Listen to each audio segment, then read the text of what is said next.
Want to wait for the signs? Yeah, it's always the melodies of New York City. Perfect timing. Right? Yeah. You know where you are when you hear that. It must be live. Yeah, it's supposed to be That's live. right. Oh yeah, it's a mirror. It's like a white noise machine, just to put you to sleep. I need to get one of those. I heard they're very good. They are, yeah. But you could also just open your windows. I do open the windows, yeah. That helps. Mhm. Recording.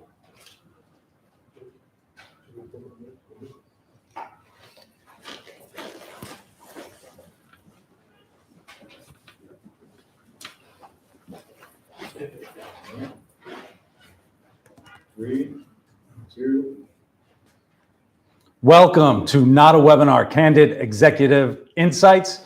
My name is Jim Froley. I'm thrilled to have you here, and I'm so excited to launch this new series with you. We have a great program for you tonight. And if you know me, and if you know my work, you know that I have a very strong philosophy and opinion on change, on managing change, and how to prepare for change when you don't know what change is coming. Now, there's no shortage of opinions on the best way to do that, from gurus and coaches and consultants and advisors and mentors. My problem is a lot of it lives in the theory. It's not really real, and a lot of it really isn't very good. And so when I was complaining to my team about that, we decided, much for the same reason that I launched my business, is rather than just complain about it, why don't you do something really good? And that's what this series is. So I have 8 phenomenal executives lined up this year. Tonight we have my first, and I'm thrilled to introduce Bess Freedman, CEO of Brown Harris Stevens. And she's a phenomenal executive. We're going to talk about her being a great executive of Brown Harris Stevens.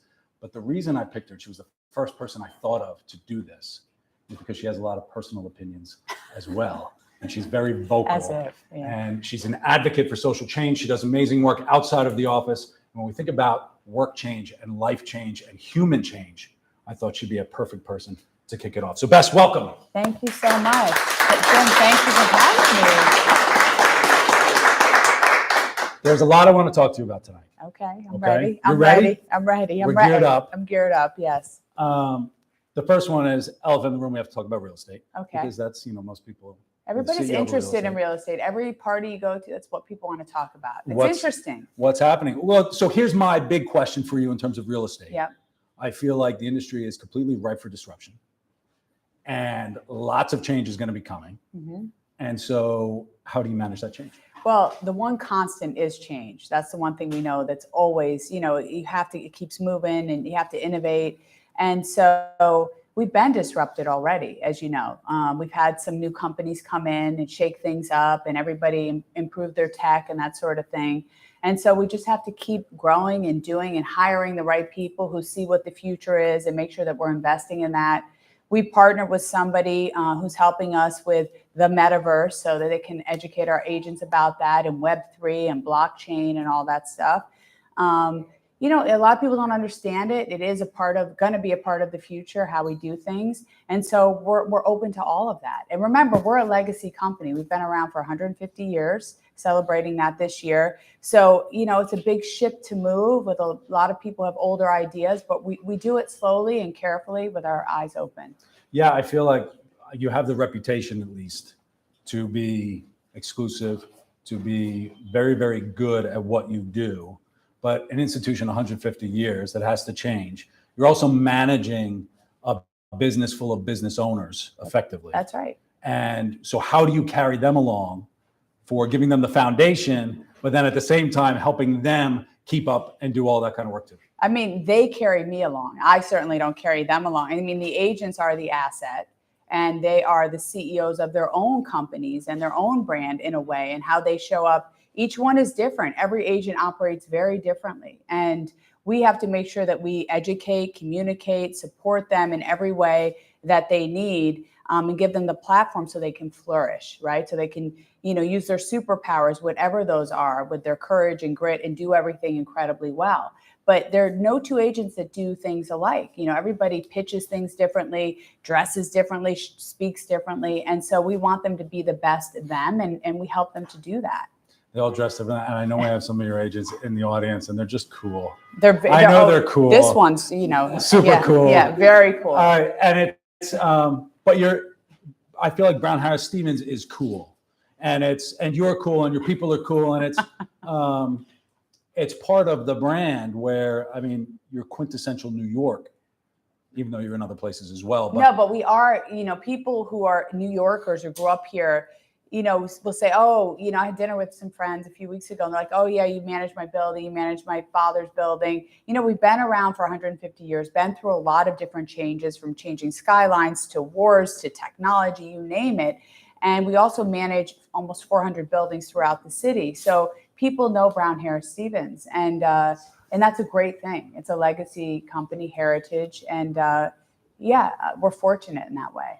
So talking about legacy and reputation and growth and Web3 and moving your business forward, and I think about people tuning in who are managing legacy businesses in a variety of different types of industries. How do you preserve the reputation? How do you preserve what makes you so valid and good while continuing to evolve? What's your perspective? That's hard. You think about, any legacy company, like you take an Hermes, for example, just using a brand that's high end, and you look at how they have reinvented themselves, and their branding is different. It's a little bit sexy but classy, and it's still high end, and it's still something that's, people look up to. It's aspirational, but it's still new and modern. And so we've tried to do that with new branding. We're sort of this modern, classic, relational company that people feel a part of, and we watch what we do. We haven't been on reality TV shows, even though people have wanted us to do that. I do think, again, that it's a really bad portrayal of what the real estate agent does. I think it hurts us because the consumer thinks it's just super easy, and it really requires so much work and effort and study, and it takes away from, it usurps what we do. And so I think we just watch it. We make sure, and if somebody does something that we think is bad for the brand, we correct it. And we care about that. And it's culture too. Culture is like how you show up every day. What do you do? What do you care about? It's how you treat people, from everybody in the mailroom to your top exec. And that matters. And I think we have a kind culture where we take care of people. I feel like you probably live the culture, or at least, when you think Brown Harris Stevens, you can think about you. The last 5 years running the business, talk to me about the change you went through, how to influence that change, implement that change, because transformation over time is incredibly difficult, especially now.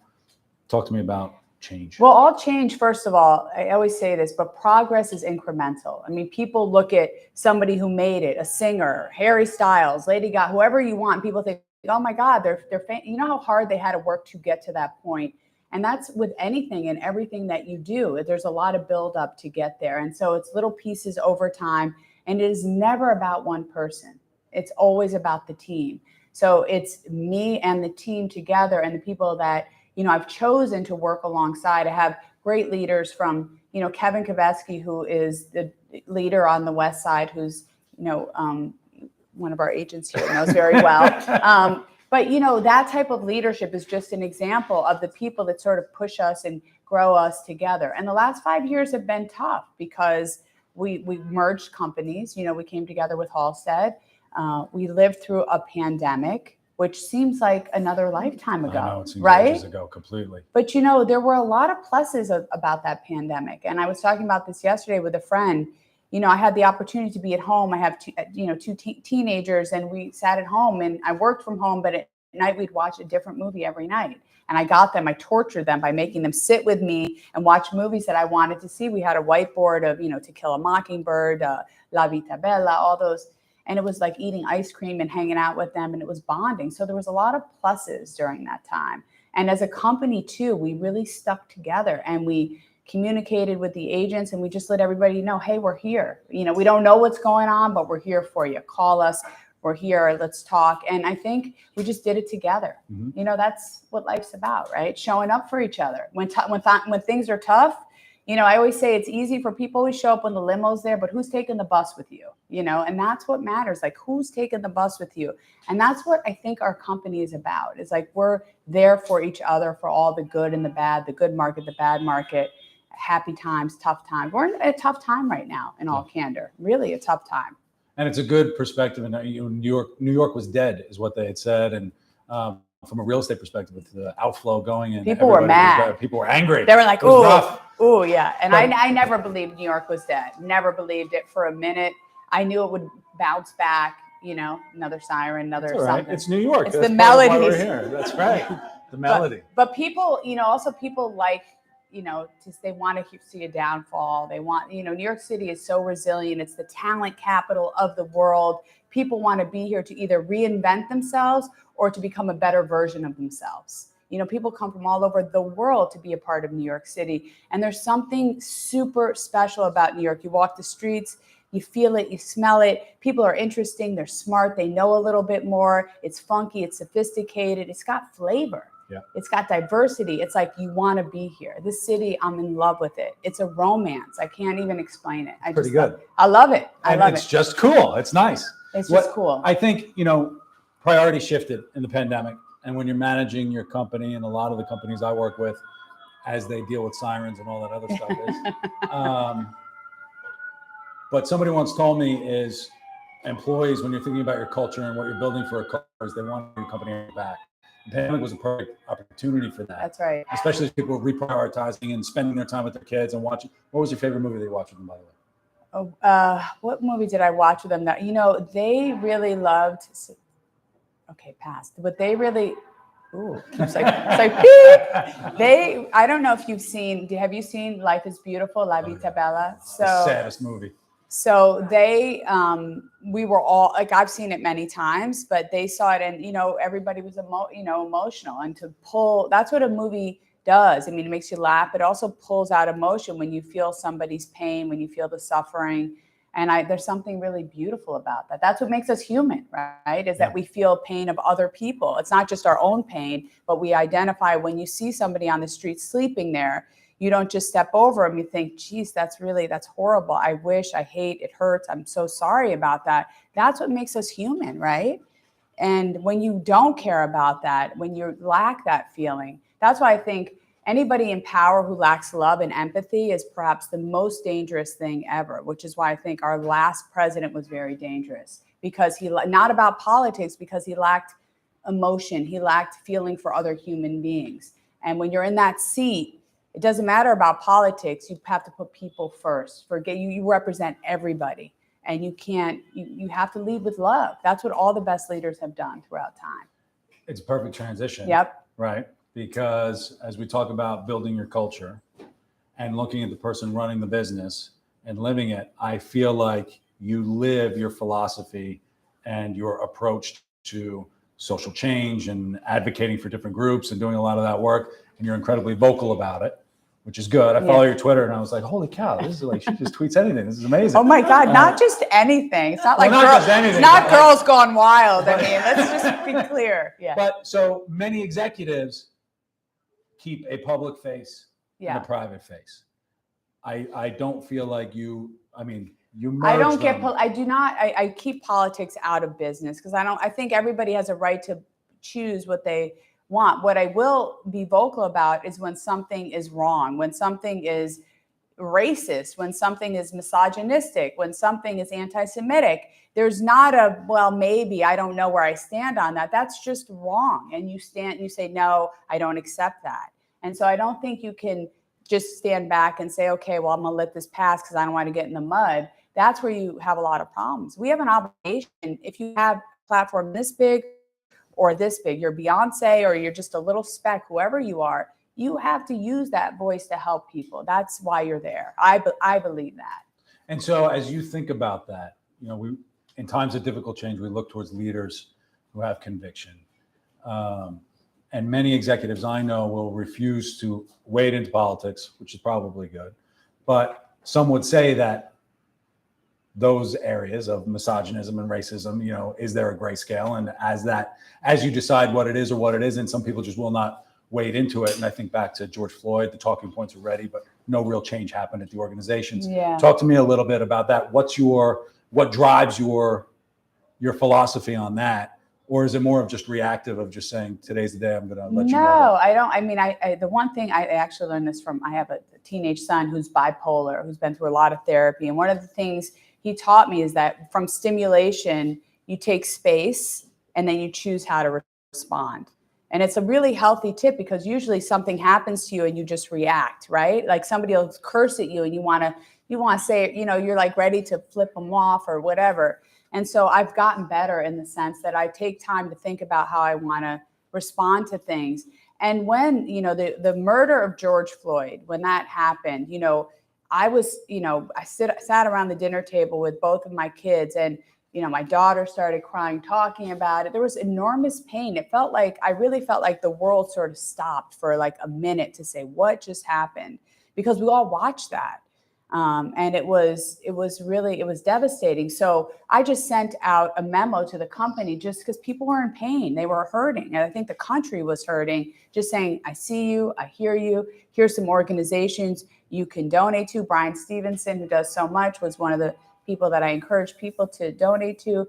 But there's stuff you can do, is to be vocal, to care, and to be a part of things. And I think we make a little bit of change, it's incremental, as I said. So, and it's like when Roe v. Wade was overturned, I sent out a memo just saying people needed support for travel. We're happy to do that. When marriage equality got passed. And look, did I get some angry people? 100%. I had people saying, stay focused on real estate. It's all about business. We don't want to hear. And I wasn't imposing my opinion. I was just saying, I see you, I hear you. This is unfortunate. 50 years of law with Roe v. Wade. And all I'm saying is I believe people have a right to choose or not for themselves what they want to do with their bodies. That's really all that was about. So I think that that's how we show up as a company. It's sort of love letters to a company of, this is what's going on. How are you? I see you. And when it's something simple, like even Father's Day, I once wrote this memo because I lost my dad in a car accident, about my dad. And, people stopped me and said, that meant so much to me. I lost my, and when you share that vulnerability, people, you get goosebumps and you feel something. And that's what, that's all. When I'm here, like if I can share and they share with me, it's incredible. That feeling is, you can't even put it, it's priceless. It's the best thing in the world. When you feel like the love from a community of people, not everybody's going to agree, and that's okay. I respect different views. I'm open. I will listen. I just want, when people are in pain, it's palpable and you have to talk about it. I don't want to put my head in the sand. It's easier to just ignore it. It's just not who I am. I've never been like that. So talk to me about what made you this way in terms of building up the humanity aspect. I mean, it sounds like it's just human first, and we hear about these things in HR projects and putting together, change management, people strategy, whatever it is that we want. It's always people first and all that. Yeah. But how that manifests is a little bit different. I feel like you have built your philosophy on this throughout your life. This isn't something new. Talk to me about. Well, I mean, I think a lot of it has to do with our environment. So, my mom and dad, my dad, let him rest in peace. My mom's, still here. We're hippies and did a lot of great stuff to help people. And as a kid, you internalize whatever you see your parents do. They picked up hitchhikers, bought them bus tickets, fed people, always had people over at Thanksgiving. I saw all of that. That was one piece. They were, crazy and fun. And at the same time, I was a little, Jewish kid in Troy, New York. And, there was a lot of anti-Semitism. Kids would spray paint swastikas on our fort, throw pennies, all that stuff. It hurts you. You try to understand why they do that. And so I always just felt like I wanted to never be silent. I never was, even as a kid, I lottery with my parents. Yeah. They were kooky. But good. They were definitely, having a good time. They were great. They were, incredible parents. A lot of love in my, and hippie music. To Be You and Me was one of the, if anybody remembers that album with Marlo Thomas, and it was just fun. I knew, the other thing is that as parents, we need to see, and I know there's parents here, and we have Fiona here. You have to see your kids. With technology, it's so distracting today. It's very hard because we're all looking down at our phones. But my parents always saw us and saw what we were doing. And we have to all try to make an effort with our kids and make sure they do that too, because attention is so Where try to get your kid to sit still for a minute or pay attention.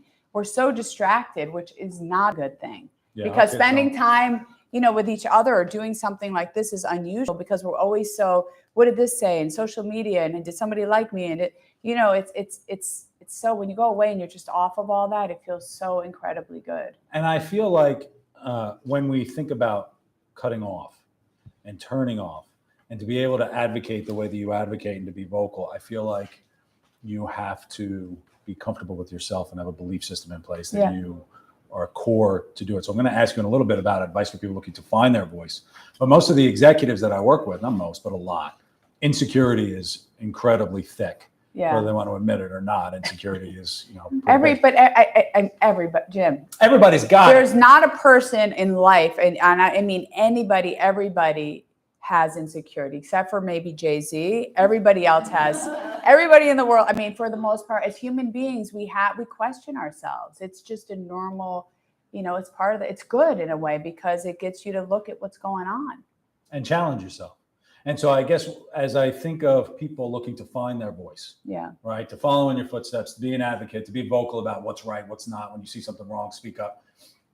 We have to be comfortable with ourselves in order to do that. That's right. What's the advice you might give to someone looking to find their voice, looking to be vocal, looking to almost create a platform that they can be proud of and stand behind? Well, I think it's important. You have to figure out what you're passionate about. Like what do you care about deeply? What matters to you?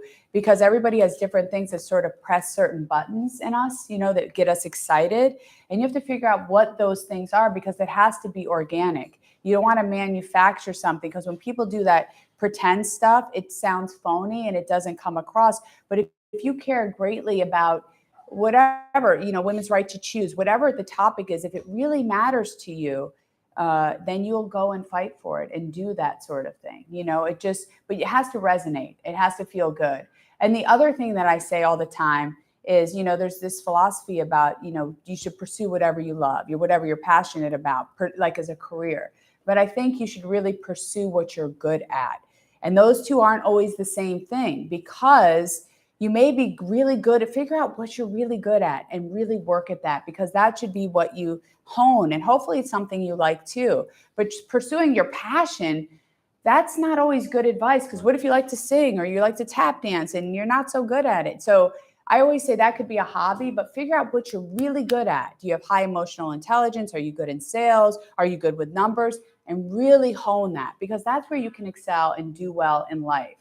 I think we sell our kids a dream that's not reality, and we need to tell them, find out what you're good at because everybody's good at stuff. Just got to figure out what it is. And I feel like it's almost an exercise in self-respect as well, in terms of saying, respecting yourself enough to go after those things that you are good at and having the dialogue inside about, am I good at this? What do I want to do? You have to be honest with yourself too. Don't kid yourself.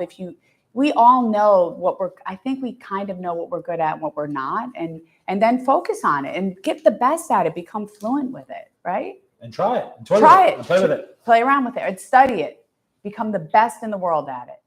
I only have a couple more questions for you. If you're on the stream, enter questions into the chat and we'll be able to ask Bess, and I'm going to open up to the room as well. But advice to CEOs, business owners who are looking to manage their business and also manage their platform or their profile or their opinions and pairing the two of them, similar to how you do it. First of all, it's not going to, how I do things is not going to jive with everybody, as you can imagine. You are your own person. Everybody is, we're all so different. I just do what I think is right for me and works for me. I know there's plenty of CEOs in the real estate space who I know very well who would never dip their toe in anything controversial and don't want to be involved in it.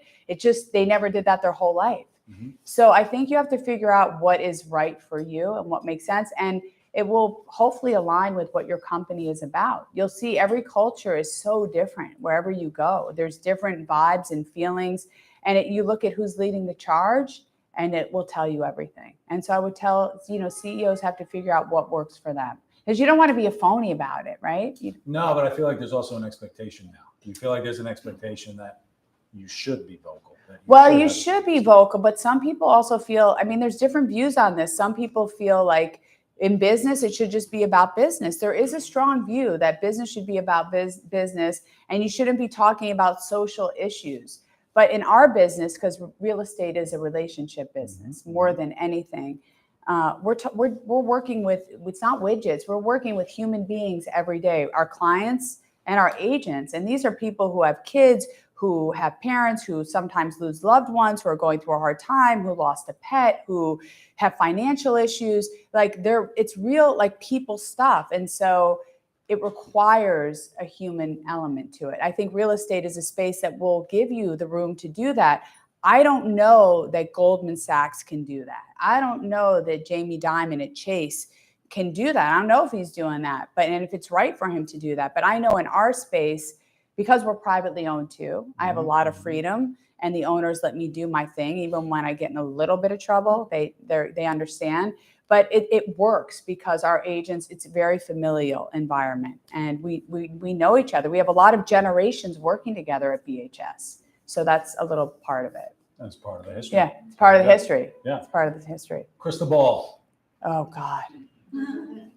What does New York look like in 5 to 10 years? And then I'll ask you, what does real estate look like in 5 to 10 years? Oh, God. I mean, I think New York is going to be even better in 5 to 10 years. It'll be cleaner. I have a dream that this almost becomes like a walking island.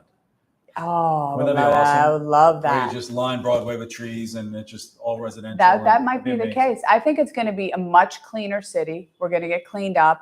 It's going to get safer. I do think that will happen because I know everybody is feeling that strain of the city. When, Bloomberg was mayor, it was a much cleaner city, it was a safer, but Adams is really doing an aggressive job at trying to see on the subways, there's more police officers there. We have to do something about homelessness and get people into safe environments and deal with the fact that there's a lot of mental illness and people need help. So those are big issues, but I think we are going to get cleaner streets, a better environment, safer, more industry, more people living here. Hopefully we get rid of this ridiculous legislation in Albany with good cause eviction, which makes no sense, and things like that. But I'd like to see a lot more common sense legislation in Albany. I'm saying that as a hope, but we'll see what happens. And real estate, look, real estate, we're in a tough market right now, but real estate through, after 9/11, the collapse of Lehman Brothers, the pandemic, real estate is a constant because people need a roof over their head. And so people have to buy, they have to sell. And real estate is something that people are going to do no matter what. And so I think the future for real estate is incredible. And for brokerage is also incredible because people want to buy from people. Yeah. They don't want to buy from technology in real estate. Right. I feel like the relationship aspect is what huge. They want to work with people they trust. They're having you in their home where their kids are, where, life happens, and they want to talk to people who are trusted advisors. And I think that's what real estate provides. And also they're going through either a good time or a bad time or shifting job, and they want to talk to somebody who can give them really good advice. And so what we do is sacred. It's really sacred stuff. So I think it's only going to get better, but we do have those peaks and valleys. Yeah, it happens in everything. Right? So that's good. Yeah. Good. Well, thank you, Bess. Thank you, Jim. For questions? I love anything. Sure. Great. So everyone, I want you to start thinking about questions, and we're going to look at the stream. On the stream, if you have questions, raise your hand if you have a question. I'll start with one question for you, Bess. You have groups that you advocate for. Yep. Who are the ones that are most important to you? I mean, I'm on the board of an organization called The Bridge, which is a nonprofit. It's been around for 50 years, and we build affordable housing for homeless people and for people who are suffering from mental illness, and we provide services for them. And it's an incredible organization. We have 28 buildings throughout the city, and it's something I'm really proud of. And we do great work. We have a gala coming up in May, and so that's one of the groups I work with. Another one that I'm involved with, Sanctuary for Families, which helps women who are victims of domestic violence. I'm on the board of Fordham Real Estate Institute. We're trying to raise awareness about people who want to get an education in real estate. And Fordham is sort of, people think of NYU and Columbia, but Fordham's got a great program and organization. Ryan O'Connor is leading the charge there, and I think it's something people should pay attention to. And so those are some. Really? Fordham's good. We love it. We love it. Yes. I do like, as New York evolves, those types of services are going to be incredibly relevant, important, and needed more. Yeah. Especially as change disrupts different types of industries, people are going to need just basic housing support. They do. Do you think New York is up? Well, You Yeah. said New York is up to the task, but It is, but we have, again, we're up to the task. There's a lot of people who have enormous wealth who want to help, but we have to want those people to stay here and develop here. And this is what the legislators in Albany seem to be forgetting with this sort of like the good cause eviction. That sort of stuff is going to discourage builders from building apartment buildings with rental units in it. And it's not going to help the cause for affordable housing. So you want to keep people in the city and you want to keep builders building and you want to have legislation that's common sense, not crazy. So I'm hoping for more of that. That would be great. good. So we'll see. All right, who's got questions? Fiona, Somebody's got a I know question. you have one, Fiona. Something good. What did you go to school for? I went to law school. I was a prosecutor, a state's attorney before I got into real estate, and I was a legal aid lawyer, and I worked in the juvenile rights division. So I did that for a bit. And I have to say, getting a law degree, even if you don't practice, is incredible because it gives you such knowledge and you learn how to think differently. It teaches you how to analyze things and read cases, and it's really hard, but it is. I love it. I'm so glad that I practice law too. I love it. So that's something for you, Fiona. Maybe you'll see. You be a lawyer. Why the switch from law to real estate? So I was expecting my daughter, who's now 20, and I was working at legal aid, and I was supposed to go back. I was on maternity leave, and going back to like the everyday where you're in court, and I just wanted more flexibility. And a friend said to me, "You should real estate. You would love it." So I talked to my mom, and she was like, "You should do this. You should try it." So I tried it, and it took off like a rocket. I loved it, and real estate helped. Knowing that, not real estate, having a law background helped. I Yeah. think it helps with everything. And then switching, I guess, making the transition from real estate broker to corporate, Yeah, I guess, is a little different. it is a What little made you do different. that?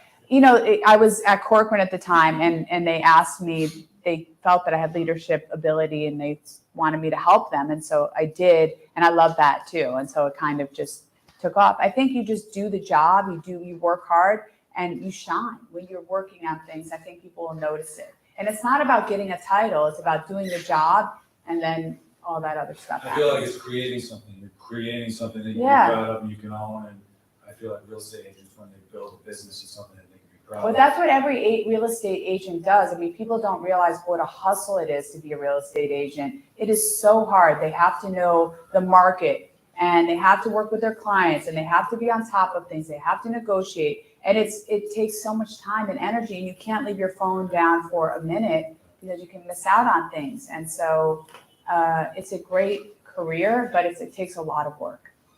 It takes a lot of work. I'll ask a question. That's Yes. the question. Hi. Hi. How are you? Nice to meet you. Nice to meet you. I love the culture you build in your organization, and it sounds like you create a safe culture. And then I was listening to you talk about technology and the importance, however, of the human connection in Yeah. real estate. But technology is still upon us. And everything we read about is in the future, it's all going to be about how does the human and technology come together to create something even better. And if we think about the skills of agents or employees, are there things that we should be focusing on, that you're focusing on, that evolve skill sets of your agents, of your people in your organization, that we're keeping up, that are going to become more important as technology feeds so much more of what customers interact with? I love your question.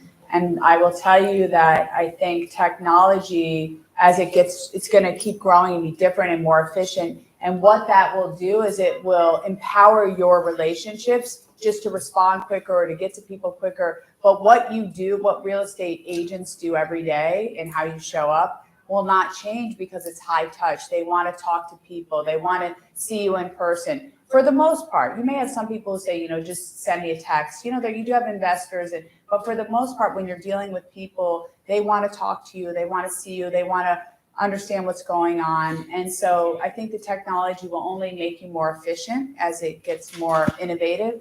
But I don't ever see that changing and removing the actual real estate person from the equation. Our space, people did say that they came in and said, oh, technology is going to transform everything. And That didn't happen. That didn't happen at all. In fact, what happened is that people are really, they work closely, with people that they trust over and over again, because it's perhaps the biggest investment of your life when you put, your money into your home, and you want to work with somebody you trust.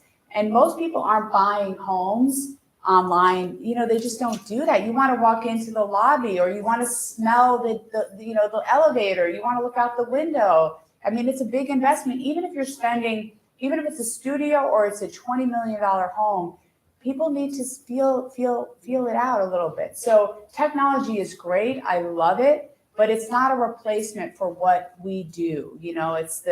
When you see somebody, when you break bread with somebody, when you share something, like that is priceless. And I think that gets, that doesn't get talked about enough with what we do as real estate people. But I know it, and the agents know it, because they live it every day.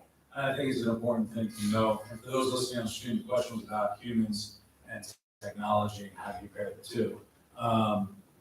There's an empowerment, you talk about empowerment, there's an accountability aspect as well. Yep. In terms of managing people, bringing in technology, you can give them a platform, but they ultimately have to use that And to build that's their right. business and take the actual steps. They can't wait for technology to solve their challenges. It can't solve your challenges. And some agents have incredible, they use CRMs, they use all this stuff. And we have some agents who don't dabble. They don't really use technology. They have their own way of going about it. But I think you need tech. I mean, I think it's the future. It should be, but it's additive to the human experience. It's a factor. It's a factor. It's not one thing is replacing. There was this mantra that technology is going to come in and everybody, and it's just not when it comes to what we do. Maybe with other things, perhaps, this whole chat GPT thing. I know, my son told me, he's like, they wrote my paper, Mom. I didn't even have to do my paper. I was like, oh, that's not good. But it makes you work faster. It doesn't necessarily make you work better. No, that's right. That's right. I agree. Any other questions? Yes. Question from the stream. This is from Greg.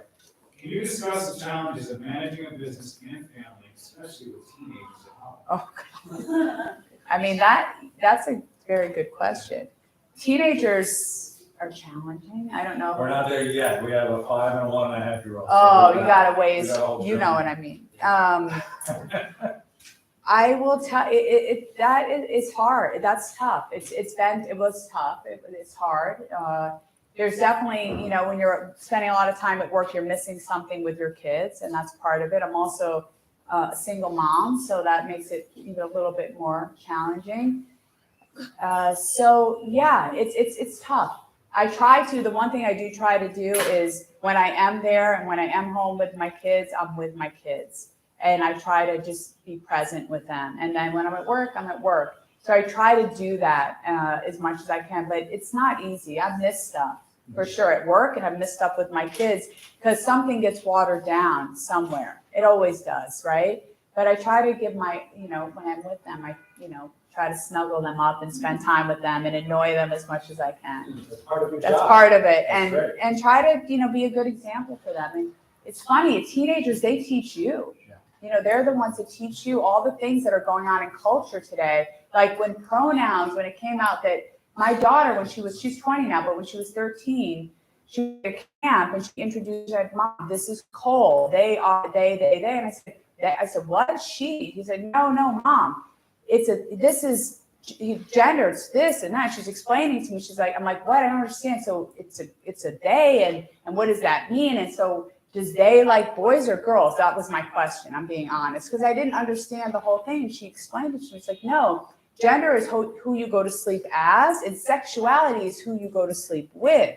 This is from a 13-year-old. I was like, okay, all right. So I'm just saying, you learn so much about what's going on. I'm Gen X, so we didn't grow up with this, but your kids, they teach you so much. I'm so grateful because they make you trendy because you learn slay and all that stuff to slay. But I can't really say.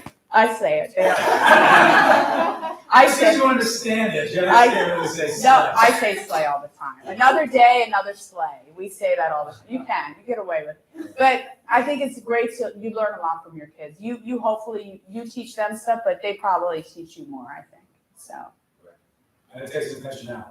Very much so. You need a lot of that. Okay, this is from Kaylee McCarthy. How will things like AI and the metaverse affect execs and employees in the future? And how are ways we can adapt to change now?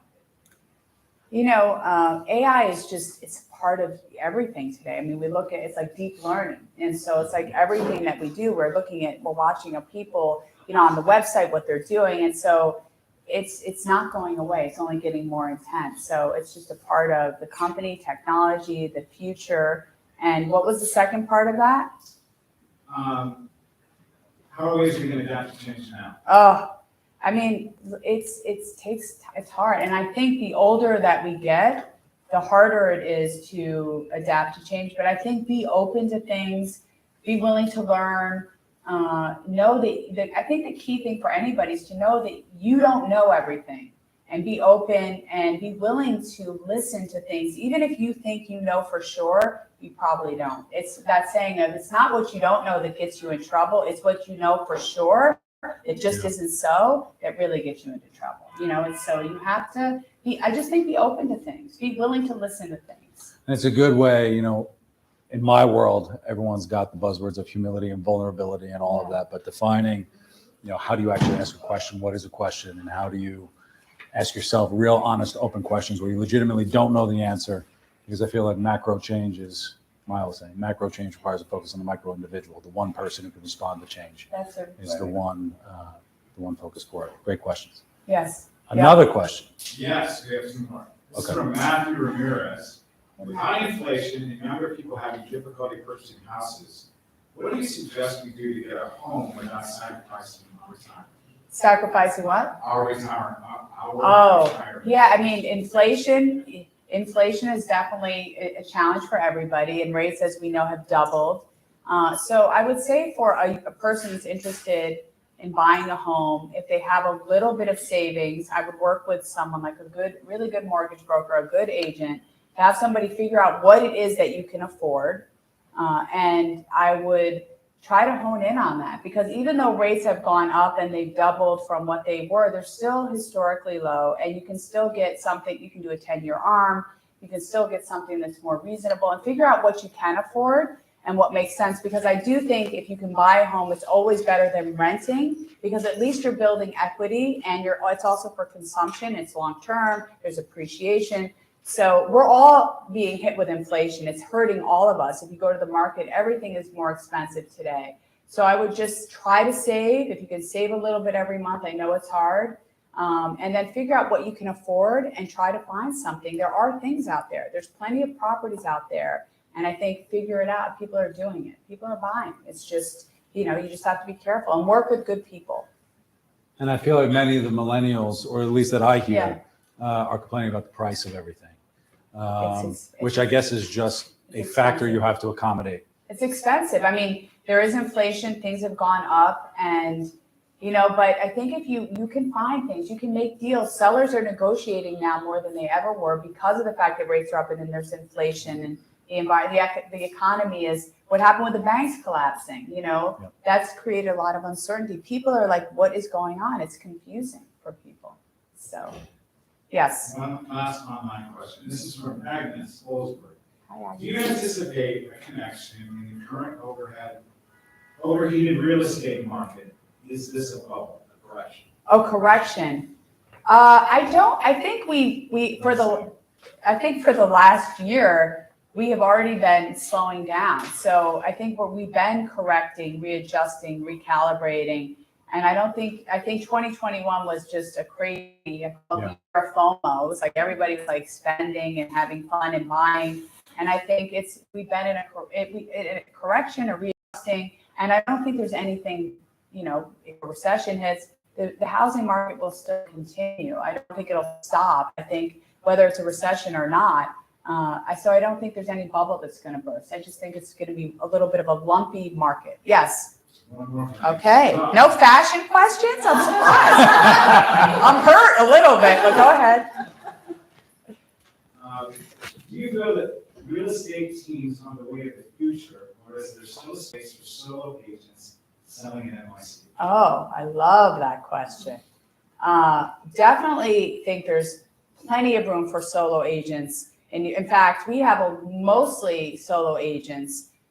We have some people who like work together and partner, but I love the idea of a solo agent because then it is yours. You're the CEO of your company. Yeah. The teams are a whole nother thing. I don't think that's necessarily the way. I think that works for some people, but that doesn't work for everybody. And I think people who want to be in charge of what they're doing every day and be in control of everything, being a solo agent is fantastic. Because what you put into it is what you get out. And when you have a team, you have to manage all those people, figure out what's going on, who's doing what. You have to pay all those people too.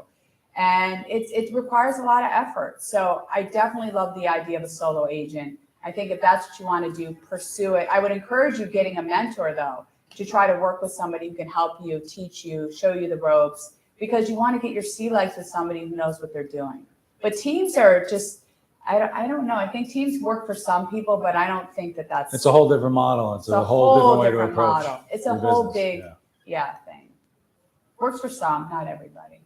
Good. This is a fashion question. Yes. Oh. I was just about to say, who's got a fashion one? She's got I'm one. living now. Yes. And we're going to end on a fashion question. Okay. So I never important. thought I'd end one of these on a fashion question. Oh, you got a question too? All right, I'll see. Who's your go-to design? Oh, I love Ralph Lauren. One of my favorites. I just think he's classic. He's elegant. He has the dresses for evening are beautiful. I think it never goes out of style. Great investment. Great pair of like black gabardine pants will last you forever with a white button down. Right, the right hoops and makeup. You're set. You're living, girl. You got it done. Love Ralph. Completely over my head right now. Dolores, you have a question, Dolores. Hi, Dolores. Hi, Dolores. I do notice you're wearing Gordon's colors there. Yes. I didn't even do that on purpose. There you go. So you talked a lot about being out there and having opinions. Since everybody does everything in 50 characters or less, Yeah. how is it that you educate yourself about the other side of something that you have an opinion about? That's a great question. Love that. I try to read everything and pay attention. I read, the Wall Street Journal. I read the New York Times and try to listen. In fact, I consider myself to be very much a moderate. I have friends who, supported the former president. I have friends from all different backgrounds, and I listen. I have friends who don't believe in a woman's right to choose. So I welcome those, and I want to listen to what people have to say. So I try to read everything and listen to things. And so I think that's the best way to do that. And I don't think I know everything, and I don't think I'm right about things. And I'm always willing to, correct myself if I say something, oops, I should have said that or done that. But I'm also, you touch points on people, and we can tend to feel heard or say things and do things. But everybody feels their way for a reason. They grew up in a certain household that said different things, and therefore they believe what they feel is the right way. And I respect that. And I understand that completely. I think people just want to be seen. They want to be loved. They want to be happy. They want to go home and see people that they love, and people want to be appreciated. It's really that simple. It's, and so I look at people as people, I love people from all sorts of backgrounds. And it's a healthy approach where it's, beliefs aren't truths. That's right. And so we can have our beliefs, but other people are going to have different beliefs based on their experience, based on their perspectives, and recognizing that they may believe something different doesn't necessarily mean that of course you're wrong. It's not necessarily a true. lot of emotion, and we have layers of stuff that our parents, we believe things that our parents told us, and we, and all that stuff, you have to peel it back. But I know that everybody's feeling or experience is very real for them. Yeah. And a lot of people felt like they got overlooked and weren't paid attention to. And so, and when you feel like the world is not accessible to you, like the elite are leading and so on, that's why we got a lot of problems, because people weren't paying attention to people. Everybody matters, and we have to take that into account. Yes, another fashion question, I hope. Oh, good. A fashion question and a serious question. Which one do you want first? What do you think, Greg? What do you? Go serious. Serious, all right. Serious, and then we will end on a fashion All right, question. yes. That's good. Fiona can help you with the Fashion fashion. one. Yeah. Any experience or advice to share when it comes to practicing vulnerability in times of change in this keeping up with the Joneses, Oh, fake it till you make it world? wow, that is a really good question. And that was from Ollie. Wow. Yeah, I mean, that is really, it's very tough, particularly, I think, it's tough for women in a way, because the images that are portrayed on social media more so. I mean, I just think that it's hard to live up to what you're supposed to look like and be like. I think it's a little harder, I just do, for women. And I think, you know, that keeping up with the Joneses thing is just, if you constantly are looking at what other people are doing, you're always going to either look better or worse. And so I try to be a little bit like Seabiscuit, you know, focus on myself and what matters to me and the things that make me stronger. I can't pull on others for my own happiness, right? I have to rely on me, myself. It's like that. I say this is one of my favorite things, but a bird sitting on a tree, on a branch, doesn't worry about that branch breaking because its trust is in its own wings, right? Not in the branch. And as human beings, you can't pull on a relationship like somebody who, to love you, to make you feel whole. You can't pull on, it's like people who use drugs or alcohol or shop, whatever those things are. That's an empty void. You have to figure out what makes you stronger and better and build that. Don't chase things, build a better you. And I think that's the best way to do that. So for me, like, I love physical activity. I love boxing. I've been doing ice baths, which I know is crazy. Nice, very good. Me too. Yeah. At Remedy Place. Okay. You do a 6-minute ice bath at 39 degrees. Oh, it's cold. And you're shivering, but let me tell you, you get out of there, you feel like Wonder Woman because first of all, you accomplished it and it feels your body feels so good. So I'm obsessed with those. Very good. But doing things like that, eating well, healthy living, is also a way to feel good and be able to show up as your best you. You don't want to be like the person next door. You want to be your best Fiona. You want to show up as Fiona and be the best Fiona that you can every single day. And so I think that's the best advice. Don't look all over the place. I see like a lot of young women today are trying to emulate or look like Kim Kardashian, okay? Beautiful woman, great business leader, all those things. But why do you want to look like her? Look like you. Why are people creating their faces to look like somebody? You want to be the best. Like Fiona is a beautiful girl. You want to look like you. You don't want to create or copy something. You know what? That I don't understand that. That to me doesn't make sense because then you're an imitation. You're an original. Why are you trying to imitate somebody? So I would just say stick to you. Be the best version of yourself. And that's, I think, the best way to do that. There was a good analogy. I was doing a race a long time ago. And this old runner looked at me and he asked me if I knew how to run up a hill. And I said, no. He said, the way to run up a hill is to look at your feet. You don't look at the hill because you know the hill is there. You're going up it. And it's really like a metaphor for change. You focus on the one thing you control, which is your feet. You don't look at the people going faster or slower up the hill because they're irrelevant to getting you up the hill. That's a good one. You're going to know when you're at the top of the hill because the grade changes. Love that. So it's similar. That's a it's good not one. a boxing metaphor, but it's. Well, boxing, ice baths, It's all good. that stuff. It's good. All right, fashion question. Are you excited that skinny jeans are out? Wide legs are in. I'm not a fan of skinny jeans, so I mean it's just not my thing. But I think all the trends, I think you have to wear what looks good on you. You shouldn't wear a mini skirt if it doesn't look good on you. And you should we all know what looks good on our shapes and bodies. And some things, I know high-waisted jeans, my daughter was wearing those, or like mom jeans. You have to wear what you feel comfortable with, what looks good. So go for what looks good on you. Skinny jeans, if they do, slay girl, do it. Wear it, go for it. Hoodies and a bathing suit. That's what I'm going with. Hoodie, Yeah. I do like a hoodie too. Hoodies are good. Okay. Hoodies are good. Well, Bess. Thank you so much. Thank you so much. This was so much fun. Thank you. Thank you, And guys. thank you, everybody, for That was tuning great. in. Thank you.